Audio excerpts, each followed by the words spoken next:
Warning. The Zero Dead podcast is made for mature audiences only. Content warnings can be found in the episode description.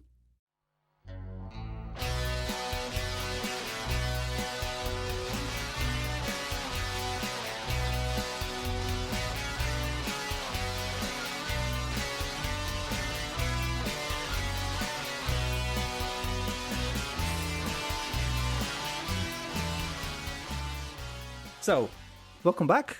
Part 2 of Impossible Landscapes. We left our agents after they burned down the McAllister building. Maybe it's good to have a refresher of who you're playing and what happened to you in Season 1. Just a few bullet points. Can I start with you, Jeroen? No, you cannot. So I played Jenny, aka Agent Mississippi. What happened to me? Jesus. Well, I had a very troublesome, I guess, relationship with my boyfriend, Mark. Not anymore. Not rest in pieces, but rest in pieces the relationship. I did some stuff, and then at the very end of the whole arc, thing, I got hit in the shoulder with a fireman's axe. So that's the thing that happened. I forgot that. That's true. Have a hell of a recovery ahead of me. You do. Right, thank you. Faye, Yes. who did you play and what happened? I played Kelly. She went through the whole thing with the team, the building at the end. Some stuff that happened were extremely important for her. Once was when Brandy, agent mother, didn't come back from the night floor. That was a very scary thing for her. Mm-hmm. She knew that Brandy's kind of gone. So that was a big thing that happened to Kelly. She also finds out that her very close friend and... what's the name? Wait. Clairvoyant. Delilah. Hey there. Went mad with stuff she saw in the tarot that she got. And Kelly saw herself in a situation where she knew that the best for Delilah and for everybody around Delilah is to let her go to the night floors, and she kind of took her there. So that was quite traumatic for her. And at the same day, the same night, she decided not to go inside the night floors again with her team. So she was left behind. At some point, she leaves the building, but she comes back, doesn't find anybody, sees some type of struggle. She hopes that people came out of the building, and she burns it down. Yeah, you burned everything down, even the cellar and everything.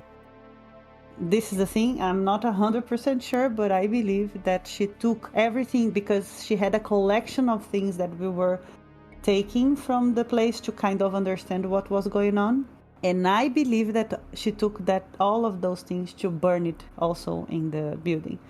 So I would say that we do not have any keep of any evidence whatsoever. Maybe one thing that was not burned was something that actually Brandy left in her bedroom, but she left in the bedroom when she was in the night floor.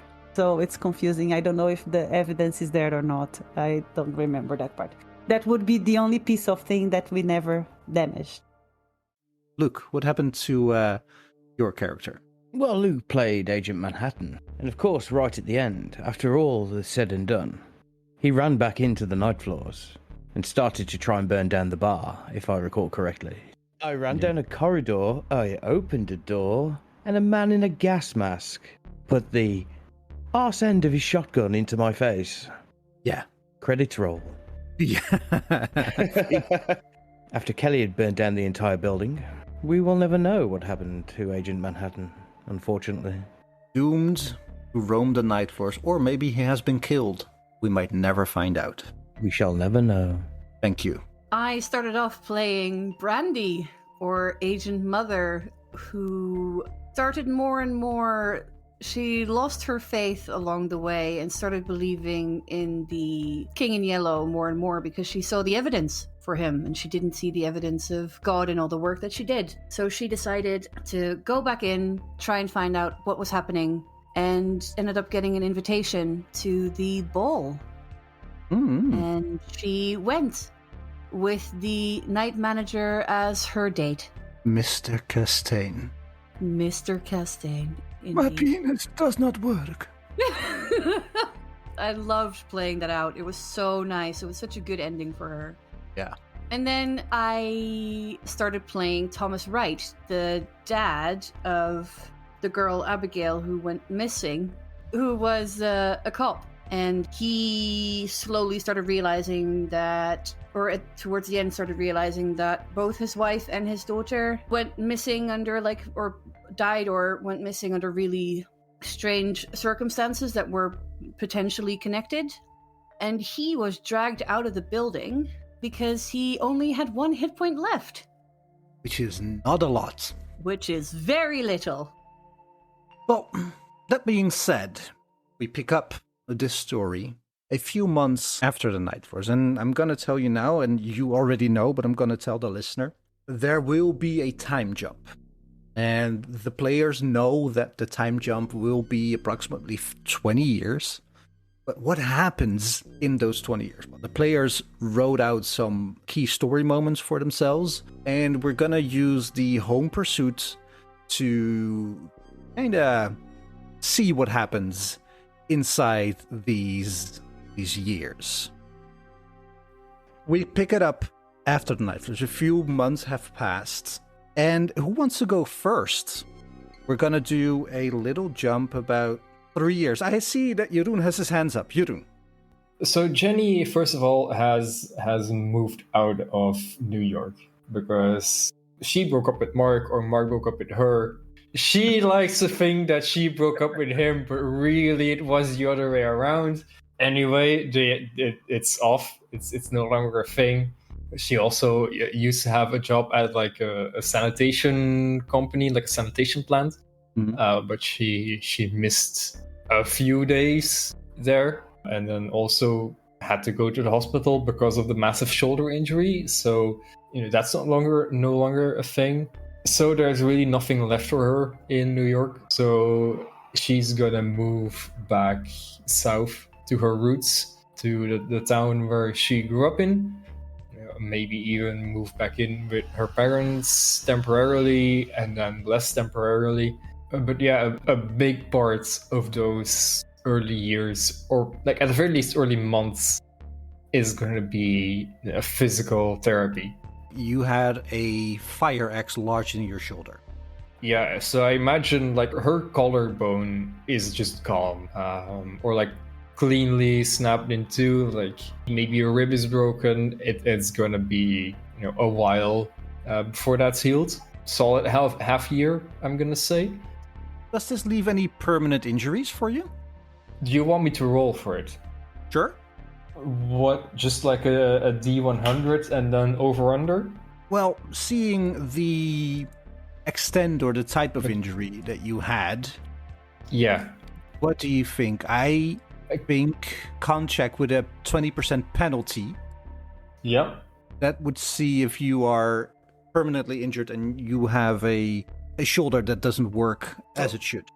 Okay, so I have a constitution of 75, so with a 20 penalty, that becomes 55. And I rolled a 78, so no success. So I'm gonna assume that means there is some permanent damage. Yeah. Some scarring, maybe loss of mobility. Yeah, I would think so. And you were, if I recall correctly, you were somebody that was pretty adamant in working out, being super buff, being strong. Yeah, absolutely. That's not going to work anymore. No. Is that reflected on my character sheet as well? Do I take a penalty to my strength score? Roll me 2d10. 7 and a 4. Deduct 11 strength. All right, so that goes from 70 to 59. Was it your dominant arm or your less dominant arm? I don't remember if that was established or not. I don't think so. I do remember I, at some point, took it out of my shoulder. Oh yeah, that was very smart. Yeah, I know, yeah. I think in my mind, I pictured it as her taking it out of her shoulder with her good arm. So it would have been in her less dominant shoulder. Yeah, I can see that. Let me actually... I'll just put that under wounds and ailments as well. Yeah, okay, so I've put it under left shoulder injury. Yeah, so this whole recuperating takes a few months to, let's say, 3 years. Yeah. It was a pretty nasty wound. Yeah, probably like the first few months, very, like going to a physical therapist like 3 times a week, and then like less and less after half a year, but still maybe like once a month for checkups and stuff like that. So it would track that you would go back to your parents just to be like cared for. Yeah, because I think those are like I said, there's no one really left for me in New York. So those are the only bonds, I guess, that I still have at that point. I'm saddened that you didn't take his mother with you. I am not. So is that your first home pursuit then? Yeah, I think the physical therapy, because there's no like real home pursuit for it, but the fact that we rolled dice makes me confident that we ticked off one home pursuit for you. All right, good. If you're happy, I'm happy. Thank you. If you're happy. Oh, Faye, you're talking. So what happened to you in the 3 years after? Well. So Kelly will isolate herself. She didn't have a lot of contact with her family, parents, and so, but now she will have even less in the next few years. She will also kind of isolate, like stop going out with her friends. She used to go to the club a lot with her friends. She will start avoiding it also because it reminds her of Delilah, and also it's a mystery. Nobody actually knows what happened to her. They think that maybe she ran away.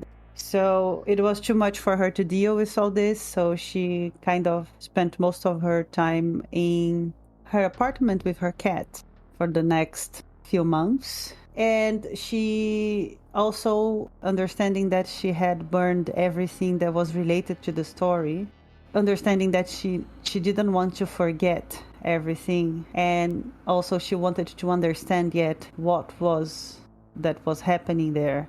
She wanted answers. She wanted to make sense of everything that she saw in the night floor. So she starts writing her new book, which will be by now her last book, the last book that she will have written.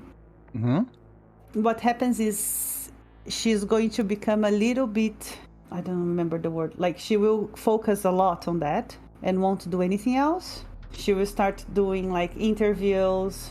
She will start searching for experts and survivals of supernatural people. She will try to find answers.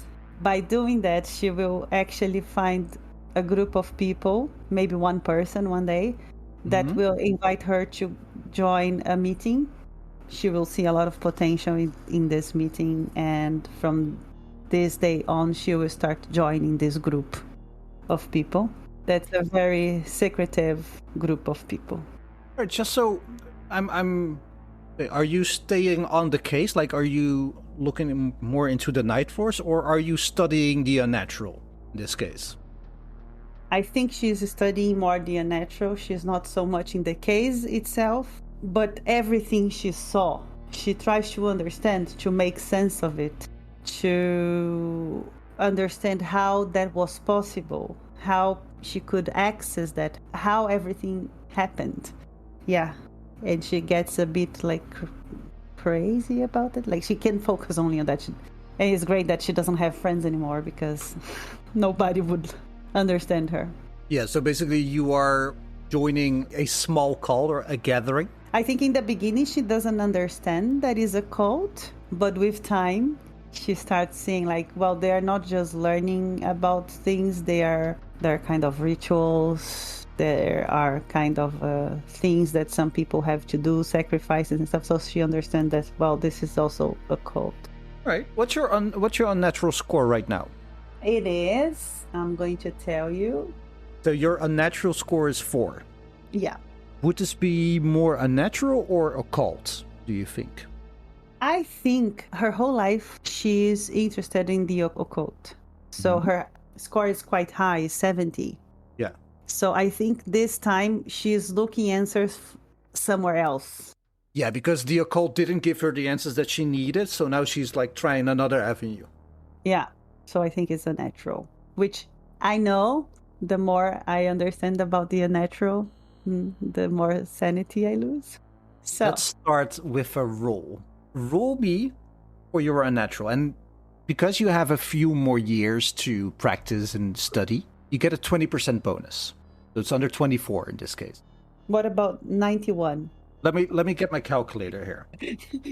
You don't find the answers that you're looking for. But with the time that you spend on this and the avenues that you take, the weird things that you need to do for this cult, this quote-unquote cult, you do lose sanity. Oh, that's great. I don't gain natural, but I lose sanity. Because you failed the Nice. roll. Yeah. Roll me 2d4. No. In this case, I think it's 4. Yeah, 4. Roll it again. 4 again. So you lose 8 sanity. My sanity currently is 53, by the way. Not anymore. No. What's your breaking point? Indeed, that's Breaking. just what I'm gonna look for. I think I need a new breaking point, right? Because I got to my breaking point last time when we were playing, which was 56, and I'm already under it. Oh. Because we had the whole, I am scared of ghosts now because of it. Yeah. Well, let's see what happens after this time span. For now, you're scared of ghosts and you just lost 8 more sanity points. Yes. And I am writing a book about unnatural. So that's your 3 years. Yes. Luke, Yes, sir. what happens to you, your character, after the Night Floors? Well, in 1995, he carried on with his job, and over the next few years, carried on doing what he was doing. But in 1997, unfortunately, he got divorced. And this was very, very hard on. So he moved in with his great-grandmother. As one does. As one does. She's a lovely lady, Anna Marie. But as this isn't 1997, this is 1998, unfortunately, we have the loss of our first bond. Sadly, Anna Marie passes away, leaving out on the streets, forcing him to move in with his brother, who's an upcoming actor that he says he'll make it big in New York. But unfortunately, he's still a waiter. So this is very demoralizing on him. His lovely grandmother gave him nothing. And unfortunately, this made go through some tough shit. So what would you like to say that happened to him in his break? Well, he carried on with his job. He got divorced. That's a 1 sanity hit. He lost his grandmother. That's another sanity hit. So let's just roll sanity once. 81. Yeah, that's under. Oh. That's over. Yeah, that's way over. Yeah, over Yeah. 70.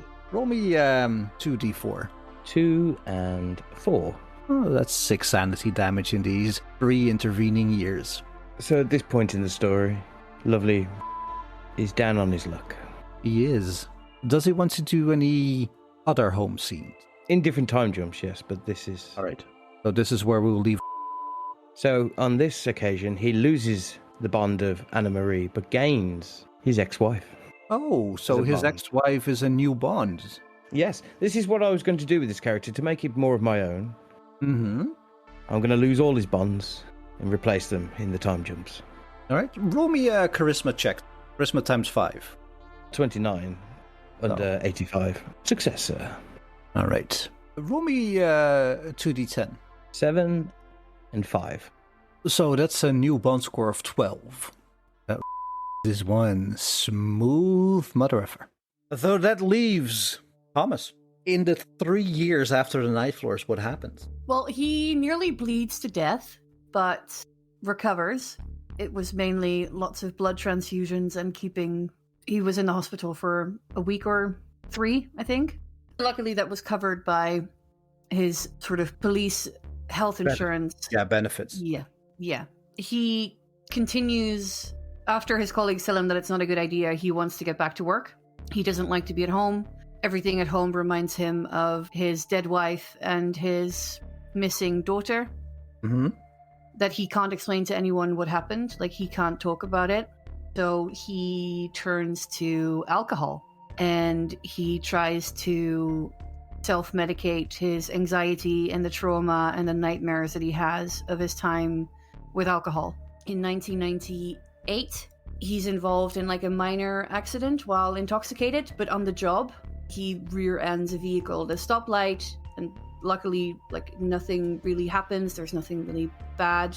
Bender. There's no damage, yeah, but it does make his sort of friend who used to be his partner and who's now a supervisor be quite suspicious of him. Mm-hmm. It's, he's lucky that it's not getting into like legal territory, but from then on there's sort of quite a lot of focus on his performance. Does this affect his bond score? Well, I think with this, not yet, but he does lose the bond of his daughter. That was one of his bonds, and he definitely has lost that one because he knows she's not around anymore. Yeah, she's gone. He has no way of getting her back. There's no body. He can't do anything with it, and he is just way too traumatized to deal with that at the moment. So yeah, he just starts drinking very, very heavily. Yeah. So what kind of home pursuit would this be? Well, I didn't go for a home pursuit in this one. I went for the damaged veteran and like the, hard experience by removing one bond, getting more occult, adding 10% to 5 skills other than unnatural, and then reduce your agent sanity by 5. So I did that. And then for the other ones, I do have home pursuits. All right, so you took care of this part. Yep, first 3 years, which were not great. No. Roll me a sanity check. 001. No sand loss. Awesome. Apart from the 5 that I already took. Yeah, that's true. He doesn't know what he's doing, right? He is literally drunk all the time. Amen to that. All right. Yeah, that's 3 years down the drain. It's 1998. Life is good, for some more than for others. Things are smooth sailing. Let's say I roll a d6. Let's say 5 years pass. 2003. What happens to Jenny in these 5 years? In these 5 years, well, I think Jenny will continue living with her parents, and she's kind of past the point of physical therapy, or at least of the point where physical therapy is like the biggest thing in her life going on. Sorry, I'm going to stop you right here. I forgot to ask one thing to each and all of you, but keep this in this iteration, this time jump. Did you keep on working with Delta Green? And also, if they put out the call, did you answer? I'm going to say for this time jump, this era, no, but later, yes. All right, carry on. So she is past the point of physical therapy. She has moved back in with her parents. She is, trying to get a job again. Also, her parents at this point are getting to that age where they are either just retired or, about the point that they will retire very soon. So she has the feeling that she will need to take care of them. Well, she's living there. So she tries to find a job, but I think she's still kind of dealing with the mental trauma of the night floors.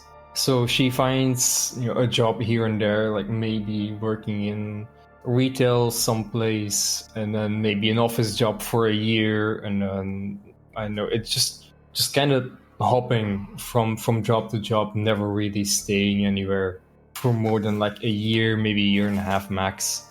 Never anything like really like super specialized or super skilled.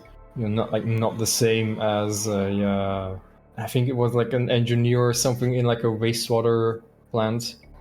Are your parents bonds? Not yet, but that's what I wanted to do for this thing, is to make new bonds of my parents. So let's say your parents are one bond, just for... Yeah, I think that's fair. There's a charisma times 5, and you have a 20% bonus. Alright, so I have to get under 65. It's going to be difficult. With my dice, I rolled a 6. Right. Roll me 2d10. 2d10. That's that one. That is an 8 and a 2. So your new bond has 10 points. Okay. Do you have any other bonds? Mark, which was already down to 4. Yeah. I Make it have 3. make that 3, even though there's like, just no contact at all? No, he tries.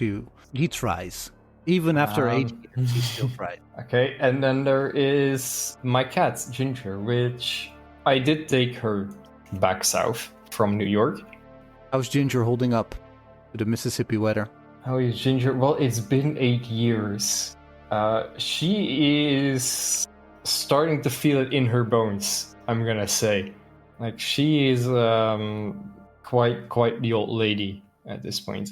Yeah.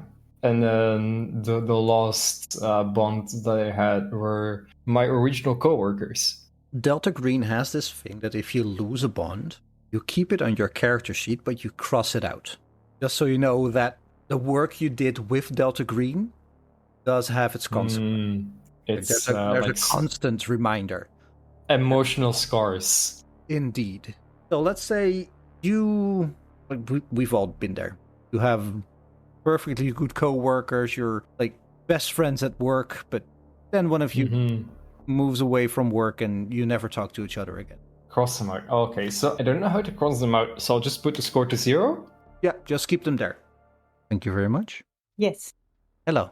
Hi. What happens to Kelly in 5 years? Some more losses. First it's her cat. She was old and she dies. And that's a big thing for Kelly because it was one of the only things that could give her love. And right after that, my other bond also dies. Frank, Kelly's editor, he has a heart attack and dies. And that's actually when Kelly decides to stop with writing for the moment. She didn't finish her last book. It's a huge book. By now she knows it's not a book that probably can be published because it doesn't make any sense or it's a bit too insane. Can I play this out with you? Oh, yes? What do you want to play? You get a call, and it's Frank's partner, saying, hey, I'm sorry, I know we haven't talked as much lately, and you're working on your latest book, but I'm just calling you to tell you Frank is dead. Francine, what? No, no. They said he lost control of a car he drove into the Hudson. Where is he now? How are you sure I'm going to... Where is he? He's in the hospital. I just had to identify his body. I think she turns off the phone and she... Hello? She will drive to Francine's. Hope she's there. Well, she will not drive. She doesn't drive. She will take a cab. Francine is not there. Does she have a copy of the house to enter the house? No. Okay, I don't know why she would do that. So I think she contacts Carmen, who by now would be working for them. That was her plan all along. Mm-hmm. Maybe Carmen was helping Kelly also with this new book, and Kelly keeps giving hints that it's not working the way it is. Kelly keeps having arguments with her about like this is the way it should be written. Maybe Carmen sees some similarities to what her old client used it to write also. Mm-hmm. So she will drive to the office to Carmen. Yeah, Carmen is sitting there distraught, just staring like the 1,000-yard stare. You know the news then. Didn't even have a license. Why would he drive? Why would he drive a car? Do you have access to his office? You're in his office. Oh no, like his personal office. Is it all together? Yes. I thought she was like in another part. Okay. She's going to searching his drawer, because this is immediately struck something like something weird has happened. What the fuck? And she's searching now. What do I have to roll? Yeah, roll criminology. Search? No. No. Criminology. With a 20% bonus. Criminology. I have a good criminology, so 32 under 70. You look into what happened to him, and a few things stand out. For one, he doesn't have a license, so why would he be driving? Also, it was a rental car. How do you get a rental car without a license? And as you're digging deeper and further, you see that he apparently saw an indie film, unknown indie film, and it was weird. What you find some pieces of writing or something, It's an unfinished review of this indie film. It's pretty mundane. You do find out that it was called A Song Before Travel. A highlighted part of this rather mundane review that really stands out. In the middle of this screening, people went on stage in this movie theater and made a stunt, made a play about this movie being too dangerous and that they were shutting it down. People in suits and black ties, they really looked the part, sunglasses. And they took down everybody's name and their place of residence and just ushered them out of the theater. Researching this, it's not that you find this out today. It's a few months to a year that you go through all this stuff and you talk to people where he went, and this takes to the end of 2008. Great. So I have that information, and with that I lose all my bones. And now you have nothing left to lose. We are getting to 2003. Okay. So what happens after she loses all these bones is, especially with losing her friend and editor, she decides to stop writing for the time being. Put all those things away, keep it under her bed. And answering your question about Delta Green, she starts working again for Delta Green. Really? What does it look like? This time she's working a different way for Delta Green. In 2003, she's older, of course. 50, I will say. In her 50s. I think. Yeah, in her 50s. So she's not so much able to be physically in missions for Delta Green, but she puts herself open to help with therapy because she is a psychologist. Oh, yeah, because Kelly studied psychology. At the university, yes. Is she helping agents, land after their missions and stuff? Yeah, that's basically what she's doing. And besides that, she also does some out of Delta Green, because I don't know if Delta Green pays her. So she has the royalties of her other older books, but maybe she still does some therapy also to get some money. The other thing I want to let you know is that at some point... They started paying. Well, yes, because at some point, Delta Green became...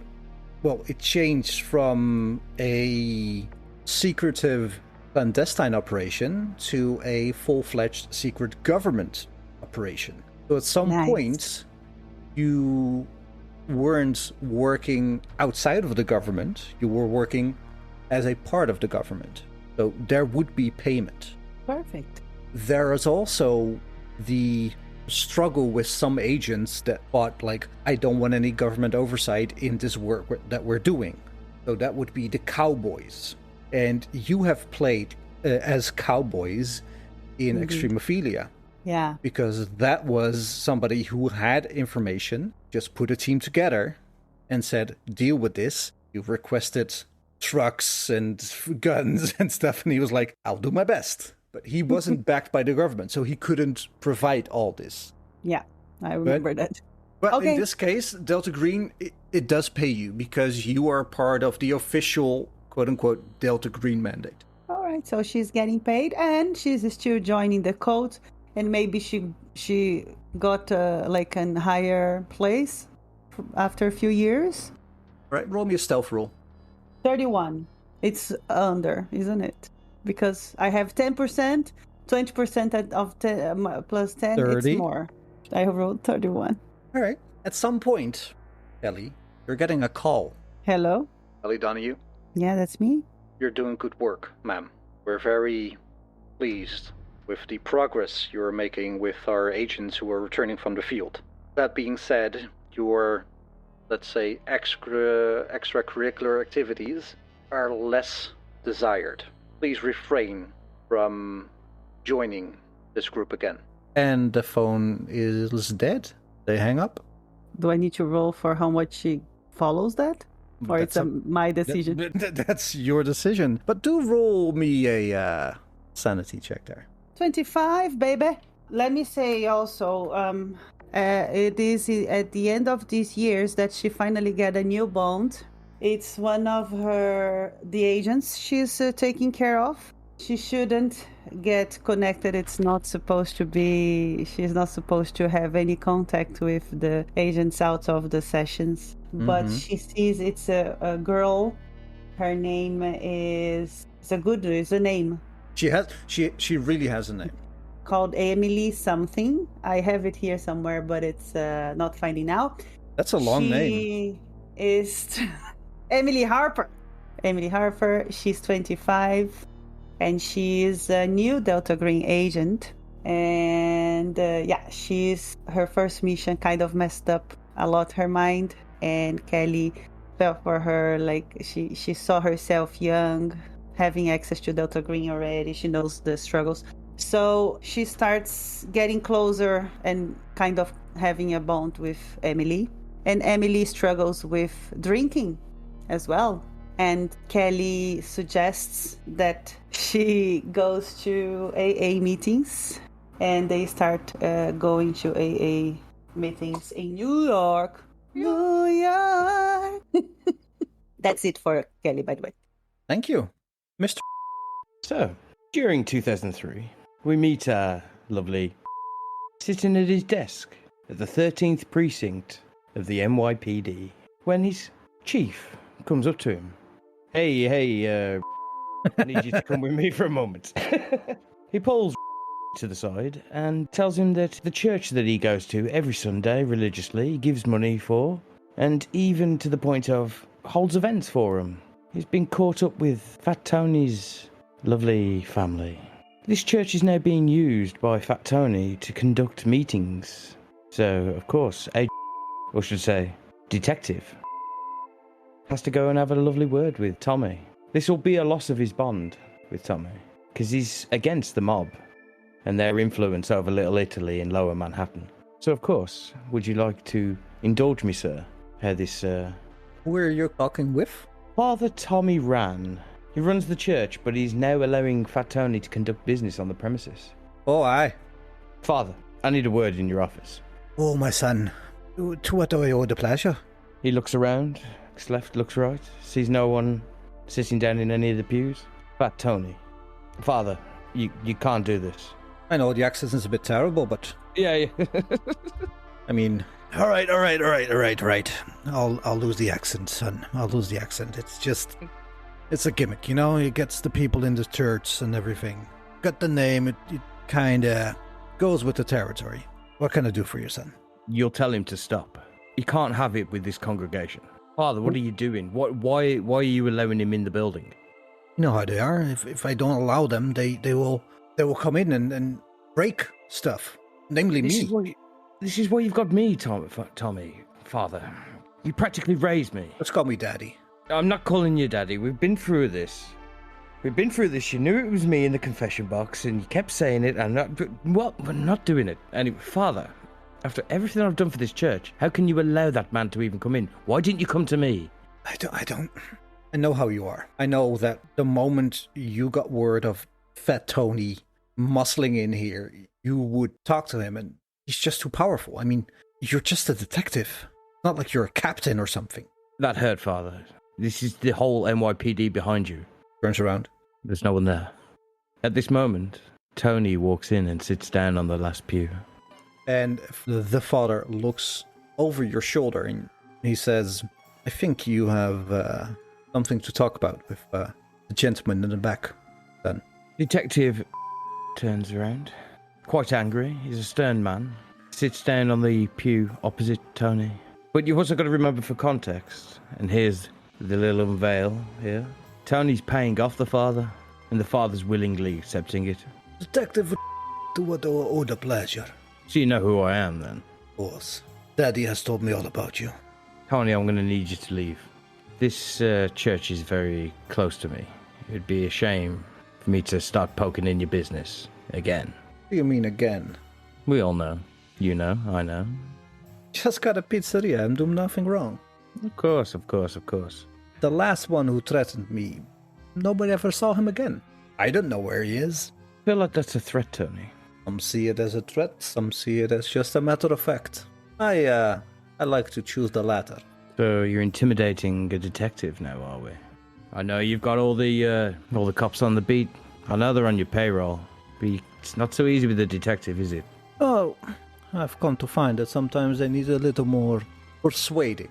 And at that moment, the door opens, and 7 burly Italian men walk in. Beer guts, well, pasta guts, suits, ties. They take position next to you. And Tony says, I'm not threatening you, but I can't speak for my boys. They have a mind of their own. This is an overtone. Should be. Maybe it will if you find another place of business. As I say, this church holds a lot of significant value for me and my boys. Oh, with our plans, it should revenue a lot of business for us too. This isn't over, Tony. Feeling intimidated, he stands up and walks out the door, gives a dead eye to the father that he could allow this to even happen. Even hurts his faith a bit in the church. That sounds like a sanity check to me, if I ever heard one. 85. Over. That's good. So even with the 20% bonus, you still fail. That's another 6 there. So, of course, this is the loss of Tommy, his confidant, the person he thought he could look up to the most. He's now being bought off by the mob. New York, baby, what you gonna do? What are you gonna do? So following this, he goes back to his desk, more jaded with life, but carries on. Right. That means that we move up to Thomas. Yeah. So Thomas, Being sexy as hell. absolutely. He is a mess. He is physically and mentally just broken, basically. He drinks to deal with the situation. He doesn't think he has a problem. Sort of in 2001, his supervisor actually catches him passed out in his patrol car. And at that point, he thought he hit rock bottom. Mike trusted him when he said he had his drinking under control, and he was basically fired on the spot. So that is the bond with Mike gone. Thomas sort of tries to deal with this by being drunk 24/7. He gets into financial difficulty because he doesn't have a job and he's only drinking. So he loses his house, which is a blessing and a curse because it means that he's not reminded all the time of memories of his deceased wife and daughter. But he has no house. He lives in his car for a few months before he starts feeling very unwell. He's kind of stopped eating and he's really only drinking. So he has really severe intestinal issues. And on one really bad night at the end of 2002, he starts vomiting blood. And at that moment, he realizes that he's basically killing himself. So he reaches out to the only bond that he still has, which is his sister, who he hasn't spoken to in a couple of years. And he asks for help. He moves in with her. He basically calls from a payphone and goes I need some help. And he's never asked for help before in his life. So she knows that it's a big deal for him to do that. Sanity check for helplessness there. Oh, absolutely. No, he doesn't make it. Roll me a d4. D4. 4. For sanity damage there. Cool. He moves in with his sister. He starts attending AA. Which Where does his sister live? Just outside of New York. So in the suburbs. All right. He lives with her for a while before he gets a job in security, and he moves into an incredibly small apartment in Brooklyn, and he starts attending AA meetings quite very regularly and make sure that his schedule doesn't interfere with the meetings that he wants to attend.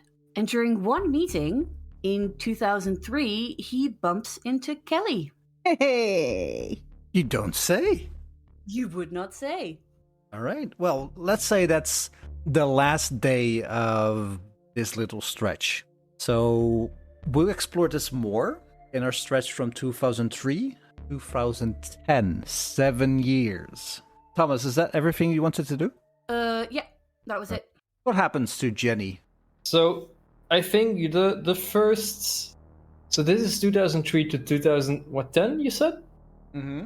Right. So the first few years, I call it the first 2 and something years, she goes on as she has been during the previous 5 years, just going from job to job. And then in 2005, Hurricane Katrina hits. Oh, yeah.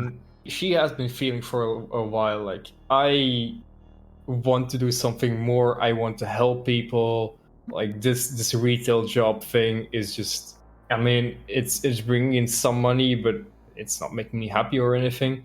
No. So she is going to try use some of her honestly limited first aid skills in trying to like volunteer after Hurricane Katrina and maybe help people, maybe get a job in a hospital or something.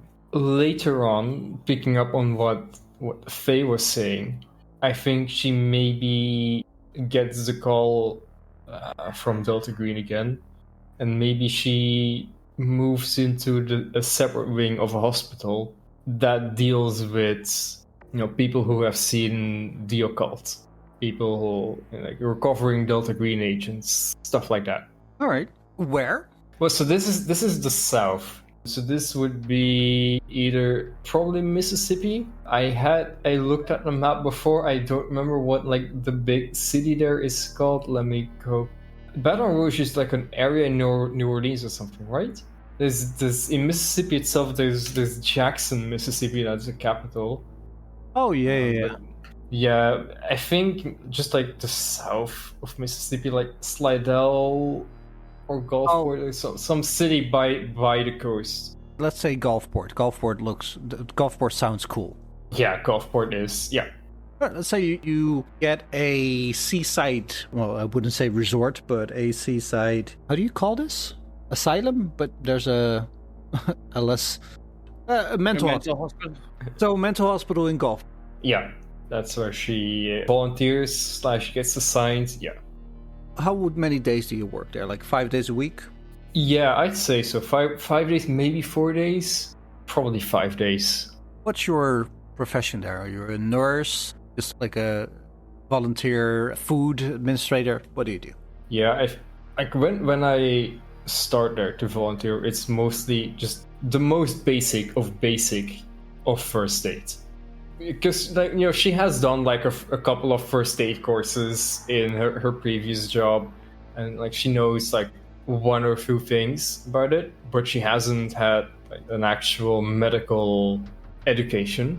But it's like and any hands are better than no hands in that situation, especially during Hurricane Katrina and right. Yeah, so she just starts with like the most basic of things, and then wants to, I guess, work her way up towards maybe even taking like a part-time education as a nurse, to then like work her way up to becoming like a proper nurse. Yeah, sure. So learning, studying, and working together, like in a package, being funded by this place. Yeah. Yeah. So you get your internship here, like this is a full ride, you would say scholarship. Like you are being helped to realize your dream. Yeah. All right. So let's just say, for sake of Delta Green parlance, special training or improved skill or stat. Yeah. So I don't have the thing on the right page. So what do I roll for that? Well, what's your score now for first aid? For first aid, my score is 30. 30. What's it for medicine? The basic still, so that is 0. All right. So change your medicine to 20%. All right. Roll me with a 20% bonus your first aid skill. Right. So I rolled a 49 under what would be 50 then? Yeah, sure. So add 2d10. 7 and 3. 10. So 10? Yeah, nice so and you easy. add 10 to your first aid. Kelly, Yes, sir. tell me, what happens? Looks like you seen Thomas.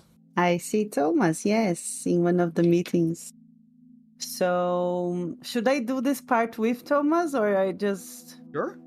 Because now I feel like our story will cross together a bit. Story will cross. Don't cross the streams. Maybe we do want to. I think first it's a bit weird for them. It's nice to see each other, but it's a long time and only weird shit happened. Then I think they become close friends for a while, helping each other. And at some point they start engaging in a relationship. Ooh la la. And Mostly what happened to Kelly is that she will devote most of her time to help Thomas with his project. Yeah, so Thomas has the aspiration to start helping police officers who have active addiction and who are basically put on leave. So he works with the NYPD to set up a program, and he knows that Kelly has done stuff like this and can help with the psychological side, and he can help more with like knowing what it's like to go through trauma, but also, help develop like a program that is based on not just counseling, but also like activities and hikes and, stuff like that. So they sort of work together to set that up. And it means that they move to about an hour and a half, 2 hours outside of New York in Connecticut. North or south? It's north. It's the outskirts of Stamford, Connecticut, basically. I knew she was going to know exactly where it was because I couldn't remember anything. Because I was there last October. I'm just checking. North end, so close to Springfield? No, it was close to... I would say it's close to Worcester. Yes, there. Yeah, where Kelly is from. Yeah, she's happy to come back home. That works.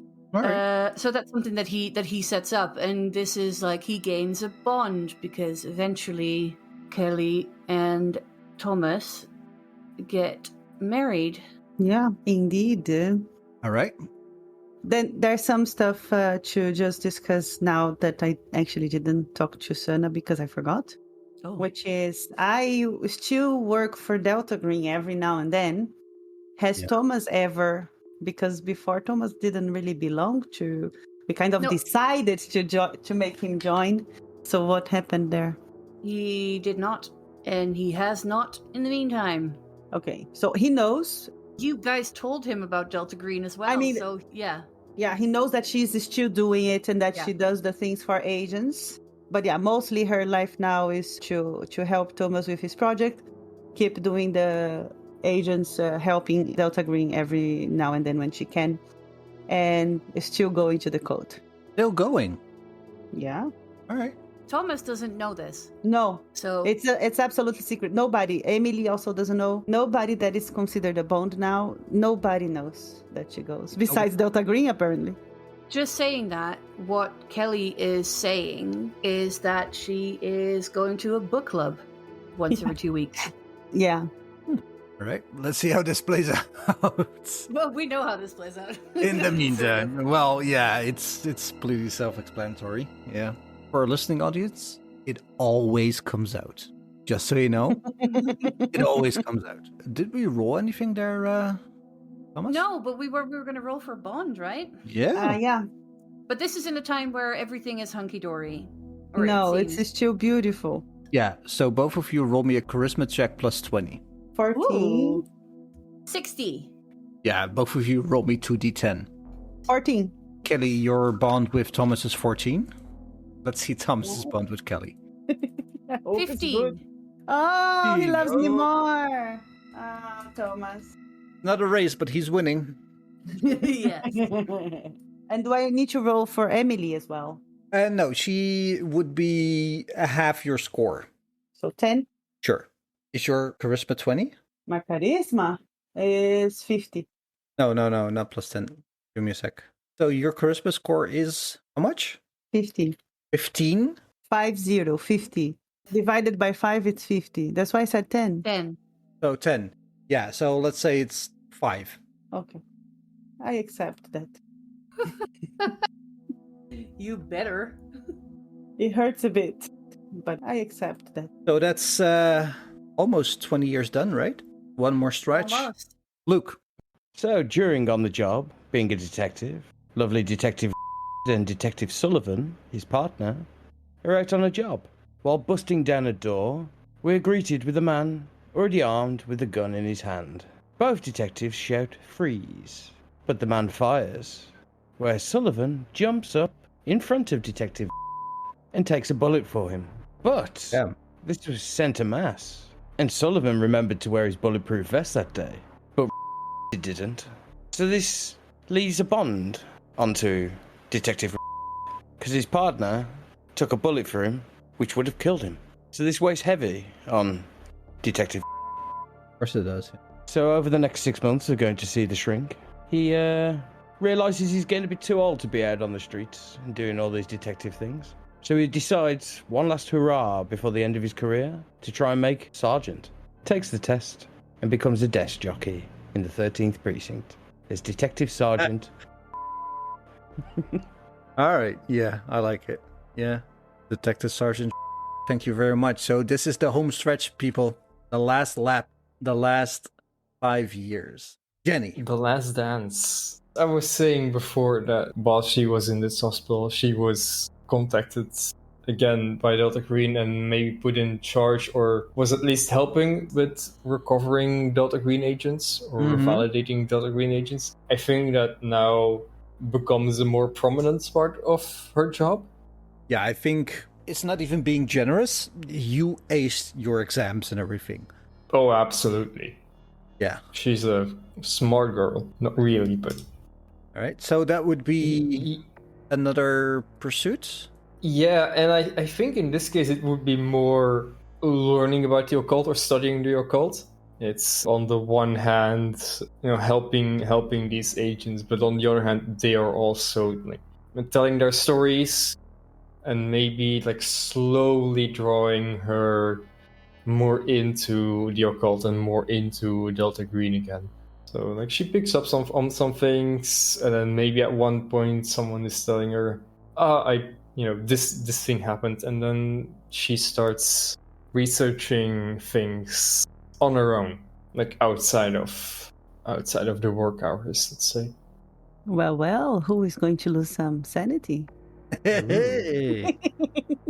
Well, that's Still got plenty to lose. that sounds like studying a natural, indeed. Yeah.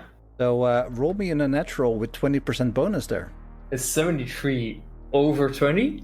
Sounds like a fail there. You get nothing. But also, choose a bond.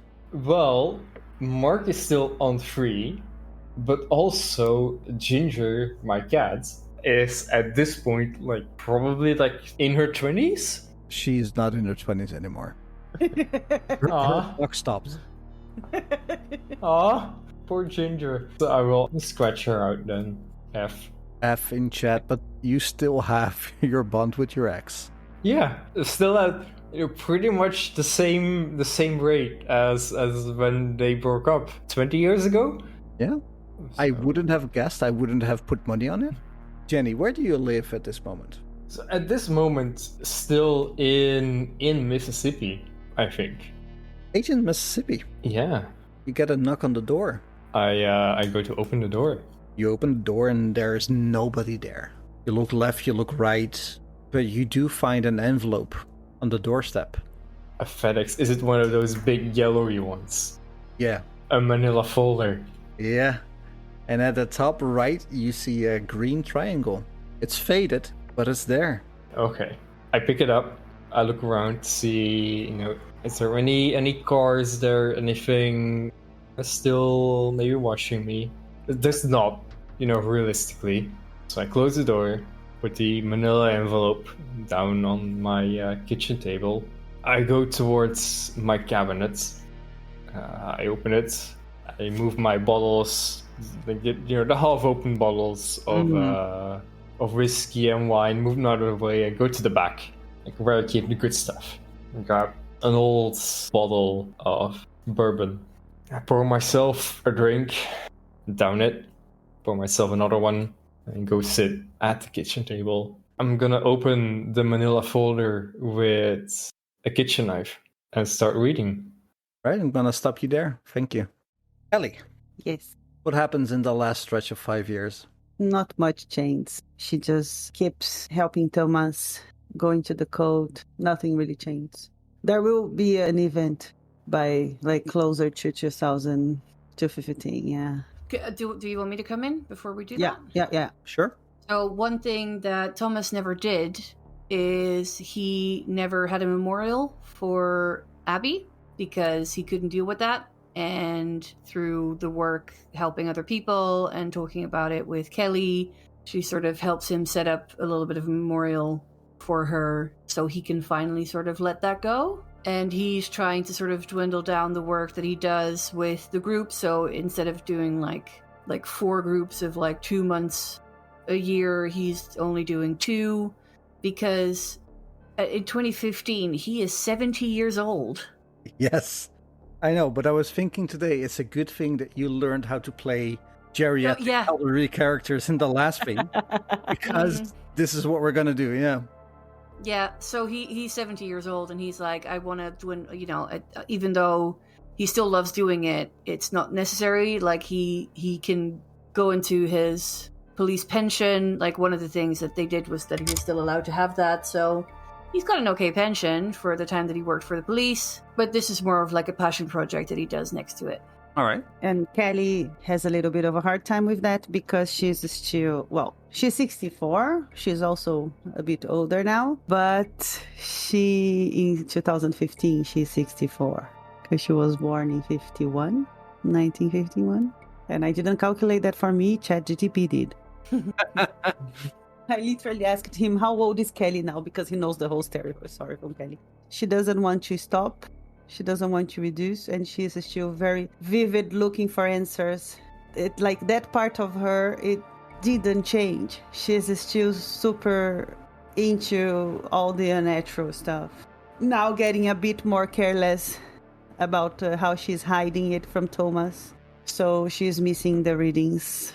A knock on the door. Okay, he opens the door. You live together, right? Yeah. You're both home. Knock on the door. And there is just a random FedEx man dropping off like 3 packages. Looks like a book. And 2 Melinda envelopes. Because I have a package here for Mr. Thomas Wright. And I have a envelope for a Miss Kelly Donahue. And looks like the same envelope for Mr. Wright. Oh, thank you so much. Do we have to sign anywhere? Yeah. You both have to sign. So he holds out a tablet to you, Thomas. Look, is Mrs. Donahue here? Yeah, she's in her study. Does she have to sign as well? Yeah, I'm sorry. It's just company policy. She has to sign it as well. I call up, Kelly, dear, someone at the door. All right, I'm grabbing my glasses. Head down, come down the stairs, and you see this man just holding out his tablet to Thomas. He's putting on his signature, and he looks up and says, "Oh, hey, Kelly, I haven't seen you in a while in the book club. How you been?" Hi. It's John. It's John from the book club. Of course, John. How are you? I'm good. How you been, Lash? I haven't seen you in like months in the book club. Yeah. What do you mean? And she will sign and say, I think we see each other next week. Is it next week? No, it was just, it's tomorrow, and then... Oh, I must have not checked the calendar properly. It's my bad. I'm going to check it. So thank you so much. I hope to see you. Yeah, we're reading a new book now. It's like we've covered like 4 books. I know. I've been reading them. I think I see you then. And she will try to push Thomas back. Did you get the same thing as I did? What is that? And he looks at both of you, waits for the signature, gets the signature, and just, I guess I'll see you soon. See you, Johnny. Bye, Kelly. Bye.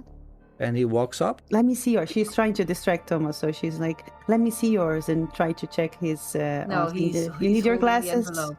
He's holding the envelope going...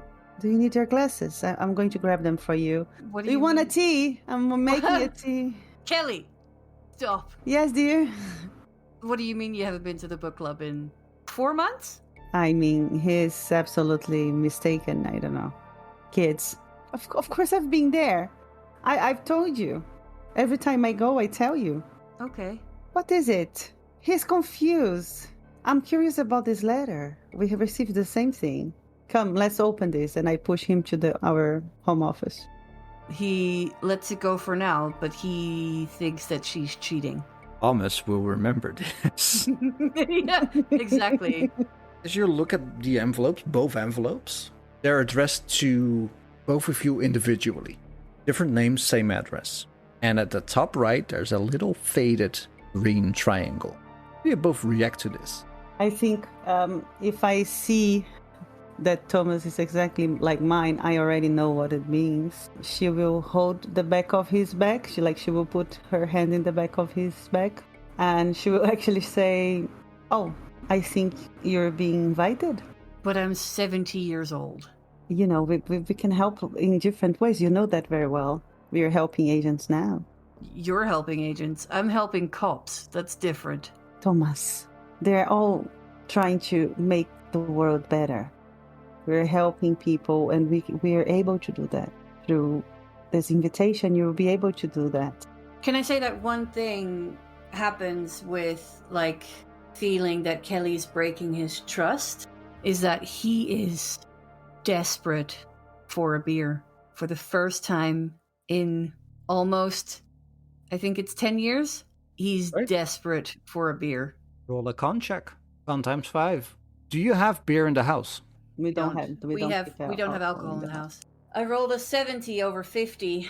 You don't get a 20% bonus. I would say I get a 20%. If it's about alcohol, I get a 20% disadvantage because he's a recovering alcoholic. He will always be. So. All right. Let's see how this plays out. Yep. So you open the envelope. Yep. All right. Me too, of course, but I think Kelly already imagines that it's from Delta Green. But she opens also. Open the envelope and we'll move to Agent. All right. Agent Detective Sergeant. What do you do in the last 5 years? I just stay at my desk, review the cases of the other detectives, keep an eye on Sullivan just to make sure he's still doing what he should be doing. But nothing really happens in these 5 years. He's in his twilight years. He's decided after his close call in 2010 that he wants to pull back slightly. But this leaves him slightly jaded and bored. Paperwork, more paperwork. He's safe. He has his ex-wife on the phone all the time. He goes home to see his little dog. Apart from that, he wants the boring life at this moment. But he's getting bored of it. I was just going to say, he wants it, but is it what he needs? It's what he needs. It's not what he wants, but it's what he needs.